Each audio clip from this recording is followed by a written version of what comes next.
Good afternoon, my dear students.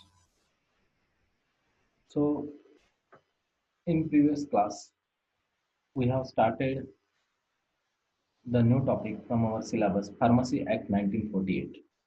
In this topic, in last class, we have discussed some points from this topic. That is, what is the basic history behind Pharmacy Act 1948? What are the main objective that will be get achieved by implementation of this act? And which are the important definition that will come through this topic. So that part we have discussed in previous class. In that, basically we have discussed की pharmacy act 1948 हा कायदा निर्माण करण्याची गरज का झाली, त्यानंतर त्याच्यामध्ये जे काही महत्त्वाचे जे ऑब्जेक्टिव्ह आहेत, म्हणजे जनरली फार्मसी ऍक्ट आपल्याला पुन्हा तिथं स्थापन करावा लागला, त्याच्यानंतर त्याचं स्टेटस वाढवण्याचं काम या कायद्याअंतर्गत तिथं करण्यात आलं. त्याचबरोबर म्हणजे वेगवेगळ्या ज्या फार्मसी काउन्सिल ऑफ इंडिया आहे त्यांचं कॉन्स्टिट्यूशन करणं आणि त्यांच्या थ्रू वेगवेगळ्या ऍक्टिव्हिटीज ज्या आहेत फार्मसी क्षेत्रातील त्याच्यावरती नियंत्रण आणण्याचं काम या फार्मसी ऍक्ट 1948 च्या अंतर्गत तिथं करण्यात आलं.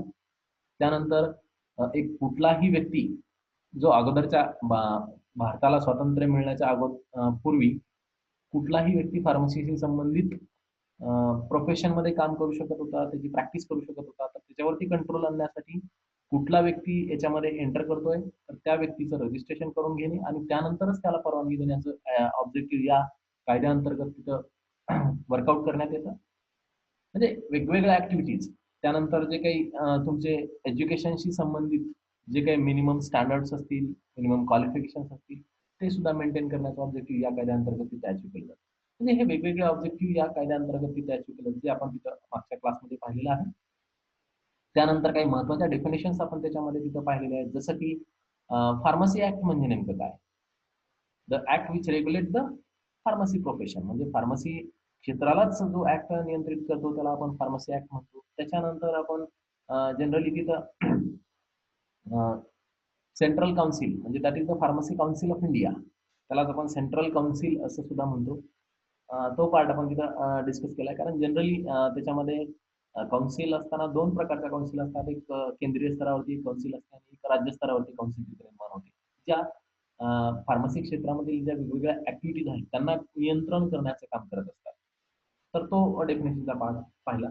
त्यानंतर रजिस्टर, कारण त्यालाच आपण सेंट्रल रजिस्टर असंही म्हणत असतो, कारण हे रजिस्टर असं रजिस्टर आहे ज्यामध्ये तुमच्या फार्मसी क्षेत्रामध्ये एंटर झालेल्या व्यक्तीचं नावाची नोंदणी त्या रजिस्टरमध्ये करून घेतली जाते आणि त्याच्या अंतर्गतच तो व्यक्ती त्या फार्मसी क्षेत्रामधील वेगवेगळ्या प्रॅक्टिस तिथं करू शकतो. आणि हे रजिस्टर तुमच्या जो रजिस्ट्रार असतो त्या ऑफिसमधील, सेंट्रल काउन्सिल ऑफ इंडिया असेल किंवा state pharmacy council of India, त्यातला जो रजिस्टर आहे तो ते रजिस्टर तयार करण्याचं आणि मेंटेन करण्याचं काम करतो या कायद्याअंतर्गत.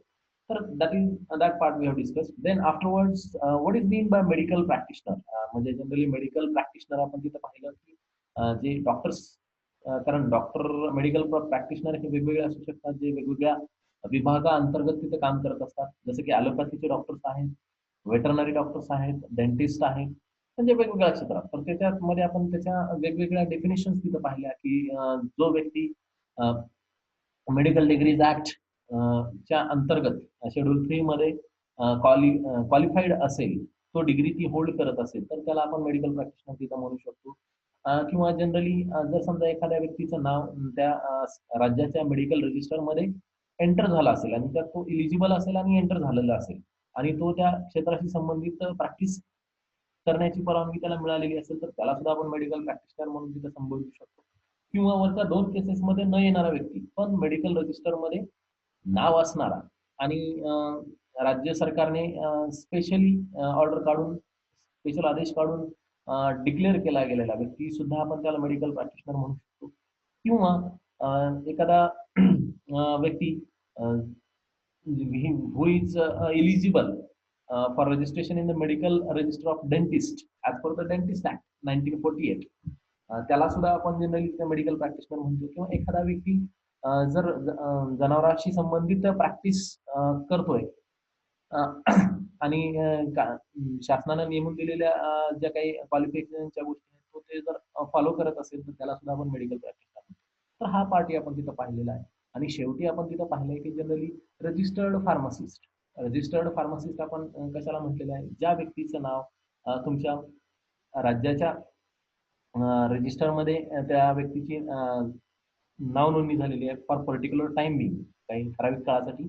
आणि तो व्यक्ती त्या ठराविक काळा दरम्यान फार्मसीशी संबंधित वेगवेगळे बिझनेस किंवा वेगवेगळ्या ऍक्टिव्हिटीज वर्कआउट करू शकतो, त्याला प्रॅक्टिस करण्याची परवानगी आहे, त्या व्यक्तीलाच आपण रजिस्टर्ड फार्मासिस्ट असंही म्हणतो.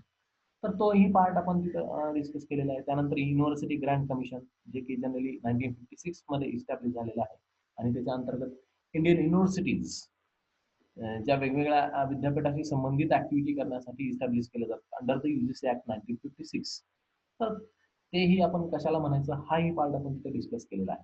So after discussion of this part, today we are going to discuss regarding that Pharmacy Council of India and its constitution. म्हणजे pharmacy council of India exactly, कारण आपण पाहिलेलं की फार्मसी ऍक्ट 1948 मध्ये नेमकं आपण तिथे काय काय पाहणार आहे की exactly that the pharmacy council of India नेमकं काय असते, त्याचं कॉन्स्टिट्यूशन कशी, कंपोजिशन कशा पद्धतीने झालेलं असतं, त्याच्यामध्ये कुठल्या कुठल्या प्रकारचे व्यक्ती काम करत असतात, त्या व्यक्तींचा रोल काय काय असू शकतो. तर जनरली या संदर्भातली माहिती आपण तिथं डिस्कस करणार आहे. त्यानंतर जनरली एज्युकेशन रेग्युलेशन काय असतो, एज्युकेशन रेग्युलेशनच्या अंतर्गत कुठल्या गोष्टी नियंत्रणात आणल्या जाऊ शकतात, तो पार्ट आपण तिथं डिस्कस करणार आहे. त्यानंतर स्टेट फार्मसी काउन्सिल आणि जॉईंट फार्मसी काउन्सिल, त्यांचा नेमका रोल काय असतो किंवा त्यांचं कॉन्स्टिट्यूशन कशा पद्धतीनं झालं होतं, किंवा त्यांच्या अंतर्गत कुठल्या गोष्टी तिथं वर्कआउट केल्या जाऊ शकतात, तो पार्ट आपण तिथं डिस्कस करत असतो.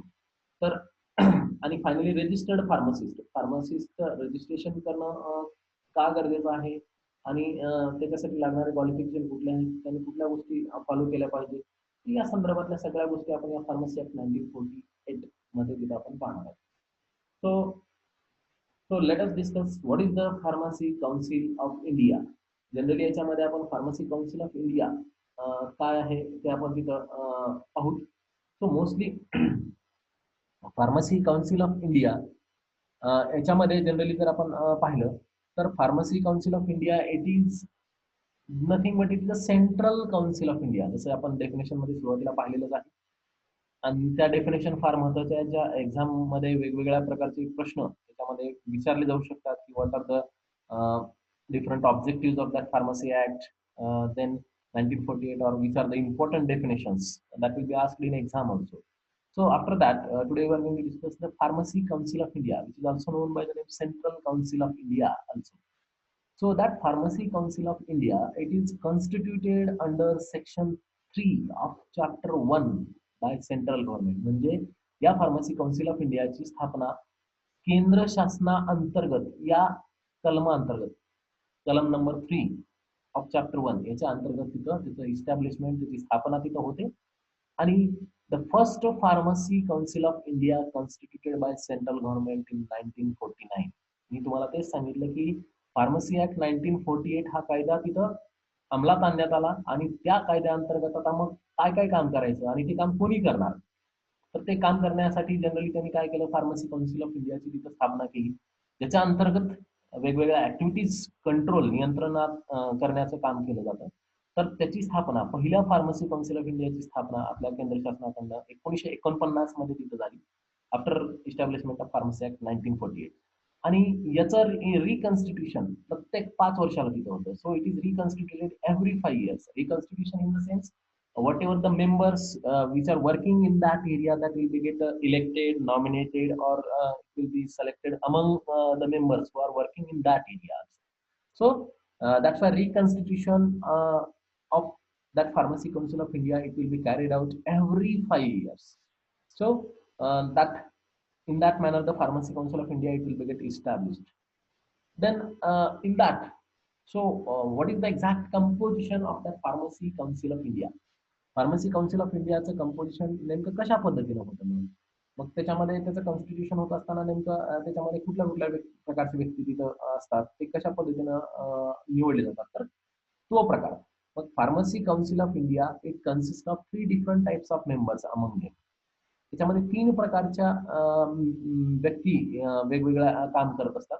तर त्याच्यामध्ये पहिले जे व्यक्ती असतात इलेक्टेड मेंबर्स, जे की निवडून आलेली मेंबर्स असतात. म्हणजे जनरली जे काही ते आता कशा पद्धतीने निवडून आलेले असतात ते जनरली आपण तिथं पुढे डिस्कस करणार आहोत की एक्झॅक्टली इलेक्टेड मेंबर्स कसे निवडले जातात. त्यानंतर दुसरा जो पार्ट आहे नॉमिनेटेड मेंबर्स, म्हणजे नेमून दिलेल्या व्यक्ती.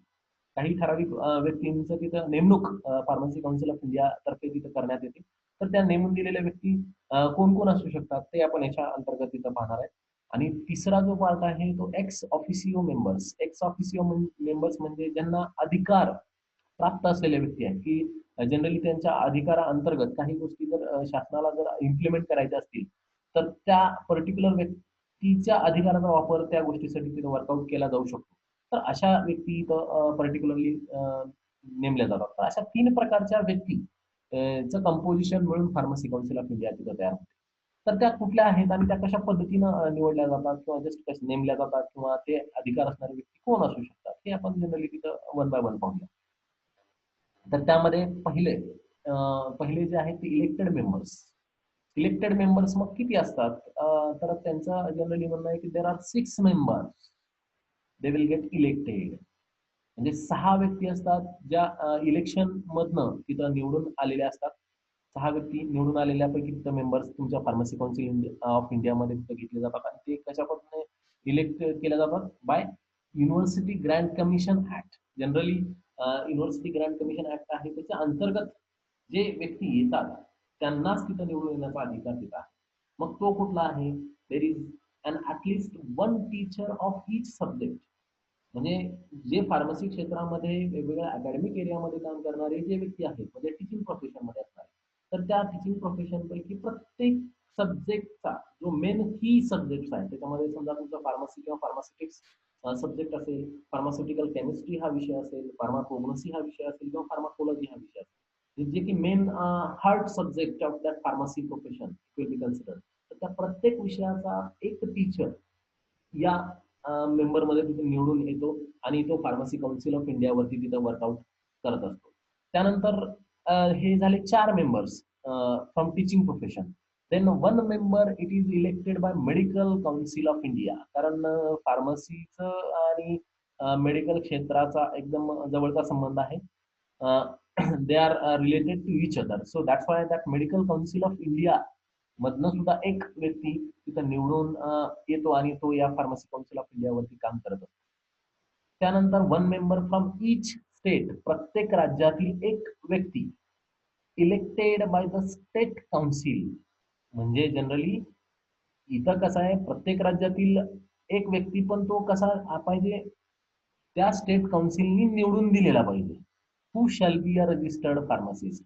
म्हणजे जो की कंपल्सरी फार्मासिस्ट आणि फार्मासिस्ट म्हणून त्याचं रजिस्ट्रेशन झालं पाहिजे. तर या सगळ्या गोष्टी तिथं वर्कआउट करत असणारा व्यक्तीच तिथं मोस्टली निवडून येतो. तर अशा प्रकारे 6 इलेक्टेड मेंबर्स इथं निवडून येतात आणि ते फार्मसी काउन्सिल ऑफ इंडियावरती वर्कआउट करत असतात. तर त्यानंतर दुसरा पार्ट आहे नॉमिनेटेड मेंबर्स.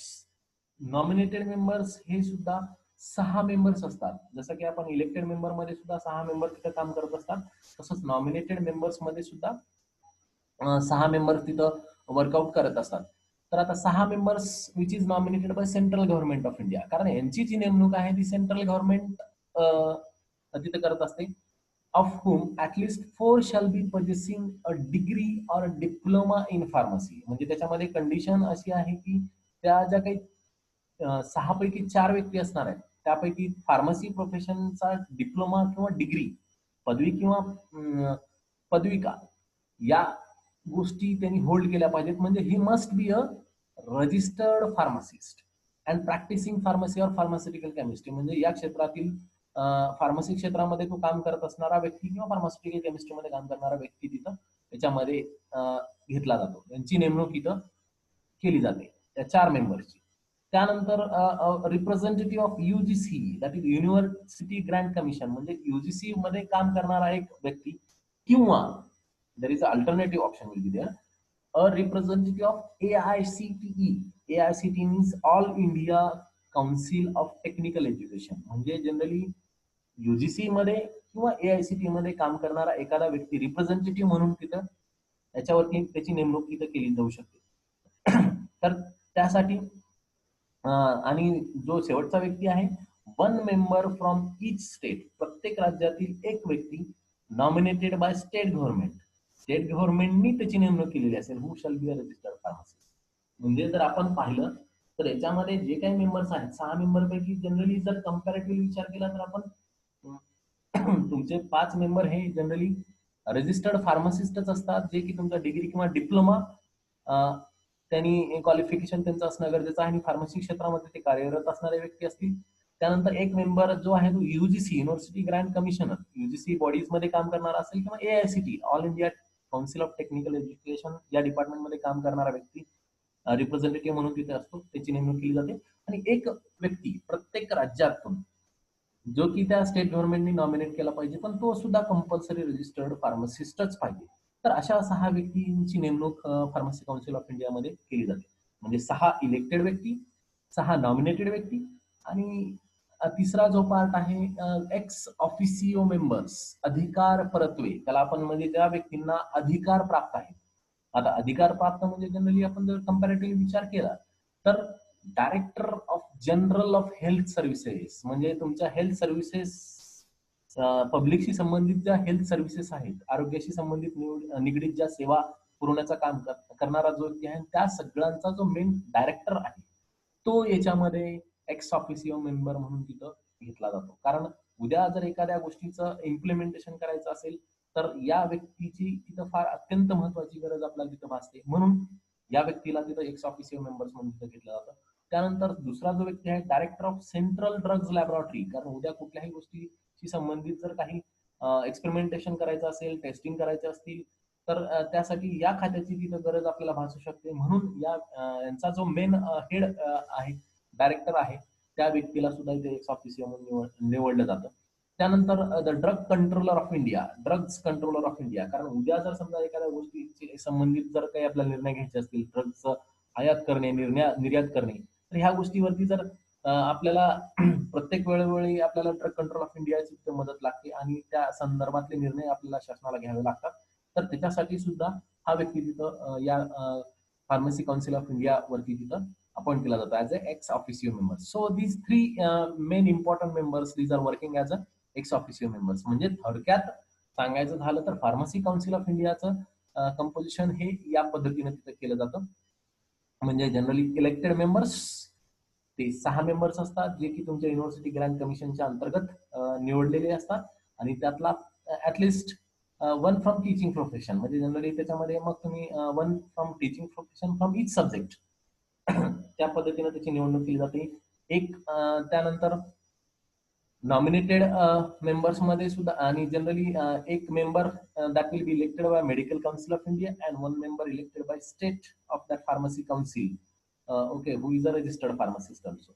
नॉमिनेटेड मेंबर्स मध्ये सुद्धा इथं 6 मेंबर्स असतात, इलेक्टेड मेंबर्स मध्ये सुद्धा 6 मेंबर्स आहेत. पण इथं जे निवडून दिले जातात युनिव्हर्सिटी ग्रँट कमिशन कडनं, इथं सेंट्रल गव्हर्नमेंट कडनं ते निवडून दिले जातात. त्याच्यामध्ये 4 मेंबर्स जे की डिग्री आणि डिप्लोमा होल्ड, फार्मसी प्रोफेशनचा डिग्री आणि डिप्लोमा होल्ड करणारे पाहिजेत, आणि फार्मसी क्षेत्रामध्ये कार्यरत असणारेच व्यक्ती इथे निवडले जाऊ शकतात 4. आणि एक जो आहे तो that is 1 representative from UGC as well as from AICTE that will be nominated, and 1 from each state or from union territory. Union territory means that is the केंद्र शासित प्रदेश, यापैकी एखादा मेंबर तिथे तुम्ही घेऊ शकता. त्यानंतर तिसरा पार्ट आहे एक्स ऑफिसिओ मेंबर्स, जे जनरली आपण पाहिलेलं आहे, director of general health services, director of central drugs laboratory and drug control of India. So all these members are working in Pharmacy Council of India to control and regulate the all activities related to the education or whatever the activities carried out under the profession of pharmacy, the practice of pharmacy, the person who are working in the pharmacy profession area. So all regulated activities, it will be carried out by all these members combined. So this is the composition of that. Then the next part, that is the composition of executive committee.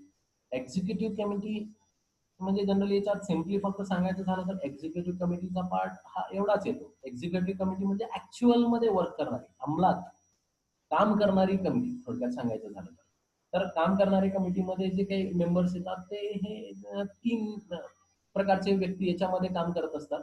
Executive कमिटीमध्ये पहिला जो काम करणारा व्यक्ती आहे तर is the president.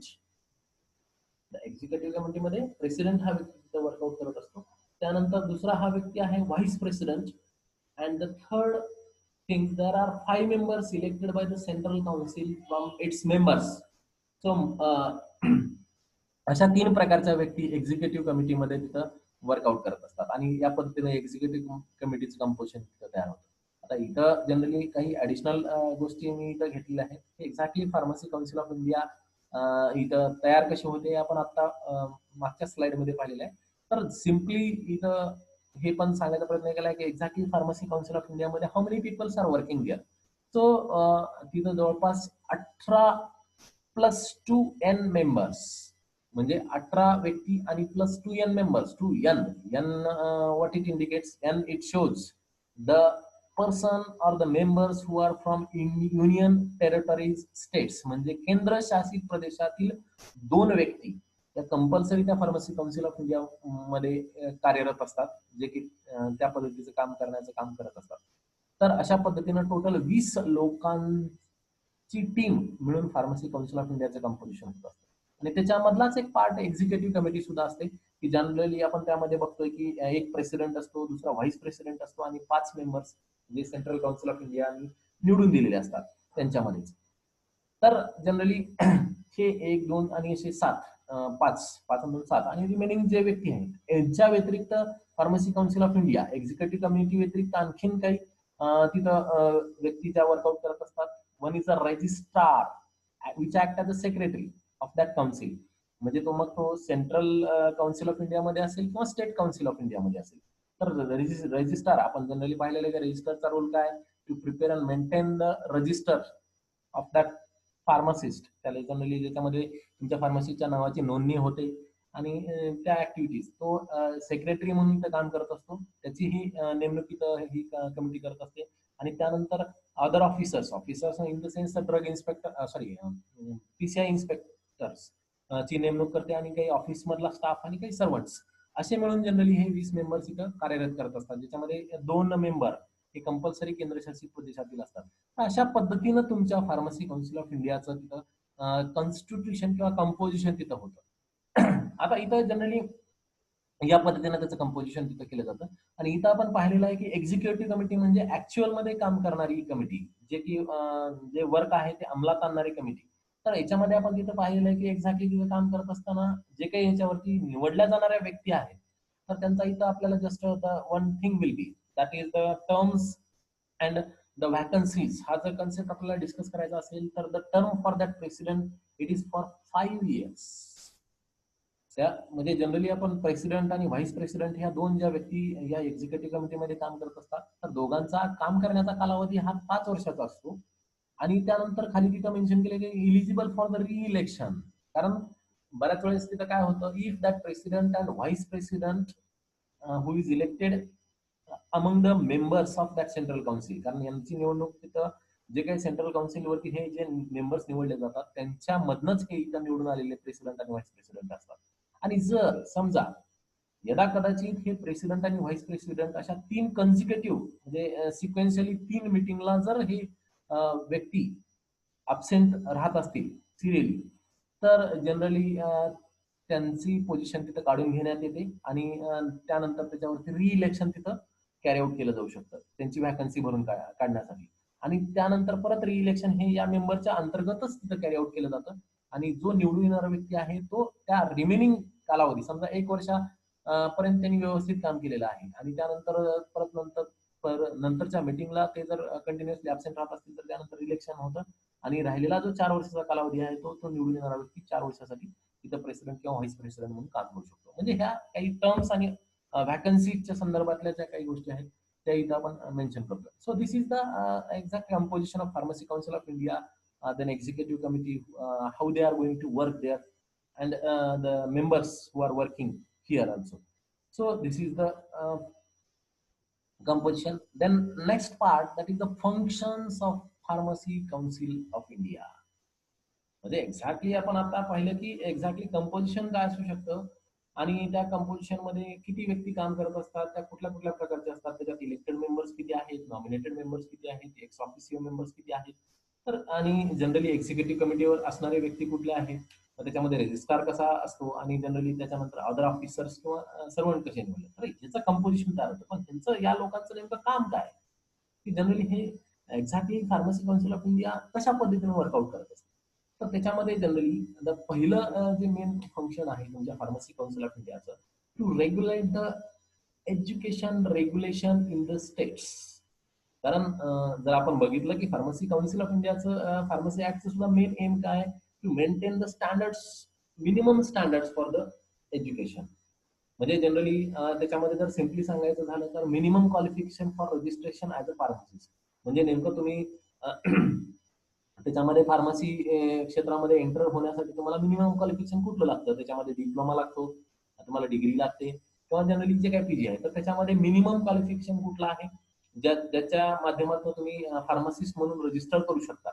तर या सगळ्या ऍक्टिव्हिटीज त्या राज्यात प्रत्येक राज्यामधल्या ऍक्टिव्हिटीज या एज्युकेशन रेग्युलेशन अंतर्गत नियंत्रण करण्याचं मेन काम या कायद्याअंतर्गत किंवा फार्मसी काउन्सिल ऑफ इंडियाच्या माध्यमातून तिथे केलं जातं. दुसरं, minimum qualification for the admission to the course. म्हणजे जनरली आता आपण पाहिलं की त्याच्यामध्ये रजिस्टर्ड फार्मसिस्ट होण्यासाठी तुम्हाला कमीत कमी डिप्लोमा असणं गरजेचं आहे, डिप्लोमा इन फार्मसी हे क्वालिफिकेशन असणं गरजेचं आहे. तसंच तुम्हाला फार्मसी कोर्सला ऍडमिशन करण्यासाठी मिनिमम क्वालिफिकेशन काय असलं पाहिजे, जसं की आपण क्रायटेरिया बघतो की त्याच्यामध्ये काही डिप्लोमा फार्मसीला जर तुम्हाला ऍडमिशन घ्यायचं असेल तर त्याच्यामध्ये ग्रुपिंगचा क्रायटेरिया आहे की तुम्हाला जस्ट फिजिक्स केमिस्ट्री बायोलॉजी आणि फिजिक्स केमिस्ट्री मॅथ हे विषय तिथं 12वीला असणं अपेक्षित आहे. तेच विद्यार्थी या क्षेत्रामध्ये एंटर होऊ शकतात. आणि दुसरी गोष्ट त्याच्यामध्ये जर तुम्हाला डिग्री बी फार्मसीला ऍडमिशन घ्यायचं असेल तर तुम्हाला सीईटी एक्झाम कंपल्सरी तिथं पास होणं गरजेचं आहे. आणि नुसतं सीईटी एक्झाम पास होऊन नाही चालणार, तर त्याचा इलिजिबिलिटी क्रायटेरिया जो आहे 45% फॉर कॅटेगरी, जो लास्ट प्रिव्हियस इयर्सचा जो क्रायटेरिया आहे, 45% तुमचं क्रायटेरिया की फिजिक्स केमिस्ट्री आणि बायोलॉजीमध्ये किंवा फिजिक्स केमिस्ट्री मॅथमध्ये 45% कंपल्सरी गुण जे वेगवेगळ्या कॅटेगरीमध्ये असणाऱ्या विद्यार्थी त्यांना असणं बंधनकारक आहे. आणि ओपन कॅटेगरीमध्ये असणाऱ्या विद्यार्थ्यांना 50% हा क्रायटेरिया तिथे कंपल्सरी फॉलो करणं गरजेचं आहे. त्या जर गोष्टी नसतील, they are not eligible for taking admission to the B pharmacy course. म्हणजे हे जे काही अशा पद्धतीचे जे minimum qualification for admission to the course हे कंपल्सरी तिथं फॉलो केले गेलेच पाहिजे. Otherwise is not that person is that student is not is eligible for getting admission to that particular course. So ते क्रायटेरिया ठरवण्याचं काम सुद्धा ह्या फार्मसी काउन्सिल ऑफ इंडिया मधनच तिथं केलं जातं. त्यानंतर nature and duration of the practical training. म्हणजे तुम्ही ज्या वेगवेगळ्या प्रॅक्टिकल ट्रेनिंग वर्कआउट करता, जसं आता डिप्लोमा चे जे विद्यार्थी, डिप्लोमा इन फार्मसीचे जे काही विद्यार्थी आहेत, त्यांना आफ्टर कम्प्लिशन म्हणता येईल किंवा जनरली त्यांना after completion of that course they must take the training in medical store. त्यांना काही ठराविक तासाची 750 किंवा 500 आवर्सची ट्रेनिंग ही मेडिकल स्टोअर मध्ये करणं बंधनकारक आहे.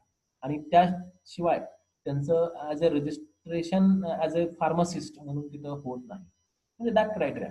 जसं की आता तुम्हाला सुद्धा जर बी फार्मसीच्या विद्यार्थ्यांना जर तुम्हाला जस्ट रजिस्टर करायचं असेल ऍज अ फार्मासिस्ट म्हणून, तर तुम्हाला कंपल्सरी तिथं प्रॅक्टिकल ट्रेनिंग म्हणजे जनरली इंडस्ट्रियल ट्रेनिंग हा कन्सेप्ट तुम्हाला तिथे इम्प्लिमेंट करण्यात आलेला आहे. इंडस्ट्रियल ट्रेनिंग जे की थर्ड इयर च्या नंतर उन्हाळ्याच्या सुट्ट्यामध्ये तुम्ही जनरली त्याच्यामध्ये 1-1.5 महिना कंपल्सरी ट्रेनिंग तुम्हाला तिथे करणं गरजेचं आहे. Otherwise you are not able to get the degree certificate also. कारण हे तुम्हाला कंपल्सरी तिथे करणं गरजेचं आहे, जो की त्याचं स्वरूप कसं असलं पाहिजे, त्याचा ड्युरेशन काय असलं पाहिजे हे ठरवण्याचं काम सुद्धा या पीसीच्या अंतर्गत चालतं. त्यानंतर framing of syllabus to be covered during the course. म्हणजे डिप्लोमाचा सिलेबस असेल तर त्याच्यामध्ये विषय कुठले असले पाहिजे, त्याचा एक्झामिनेशनचा पॅटर्न कसा असला पाहिजे, त्याच्यामध्ये मिनिमम स्टँडर्ड ऑफ पासिंग किती असलं पाहिजे, त्याच्यामध्ये सिलेबस कुठला ठेवला पाहिजे आणि जो की या कोर्स दरम्यान तिथे कव्हर केला जाणार आहे, याच्या संदर्भातल्या ऍक्टिव्हिटीज सुद्धा या पीसीआयच्या अंतर्गत तिथं चालत असतात एज्युकेशन रेग्युलेशन मध्ये. आणि finally the condition to be fulfilled by the institute, म्हणजे एखादी इन्स्टिट्यूट जर समजा फार्मसी काउन्सिल ऑफ इंडिया आणि अप्रूव्ड इन्स्टिट्यूट असेल, तर त्या इन्स्टिट्यूटमध्ये ज्या काही फॅसिलिटीज विद्यार्थ्यांना प्रोव्हाइड केल्या जातात त्या फुलफिल केल्या जातात की नाही याच्यावरती सुद्धा कंट्रोल करण्याचं काम फार्मसी काउन्सिल ऑफ इंडिया करत असते. त्यानंतरच त्याला अप्रुव्हल वगैरे देण्याच्या ज्या प्रोसेस आहेत त्या वर्कआउट करतात. So these activities are carried out in this education regulation in every state. Then second important function of that is the to prescribe and regulate the minimum standards of education. तेच आपण generally जसं पाहिलं की नेमकं त्याच्यामध्ये तुमच्या education मध्ये कुठल्या गोष्टी तिथं कंपल्सरी असल्या पाहिजे, त्याच्याशी लागणाऱ्या ज्या काही फॅसिलिटीज आहेत, ज्या काही प्रॅक्टिकलशी लागणाऱ्या प्रॅक्टिकलची ट्रेनिंग घेण्यासाठी लागणाऱ्या ज्या काही फॅसिलिटीज आहेत त्या कुठल्या आहेत आणि त्या व्यवस्थितपणे मेंटेन केल्या जातात का नाही, त्याच्यावरती नियंत्रण करण्याचं काम किंवा त्याचे जे स्टँडर्ड्स आहेत ते मेंटेन केले जातात का नाही, तर या सगळ्या गोष्टीशी रिलेटेड ऍक्टिव्हिटीज परफॉर्म करण्याचं काम सुद्धा फार्मसी काउन्सिल ऑफ इंडिया तिथे करत असतात. त्यानंतरचा जो तिसरा पॉईंट आहे approval of institute which will comes under the section 12.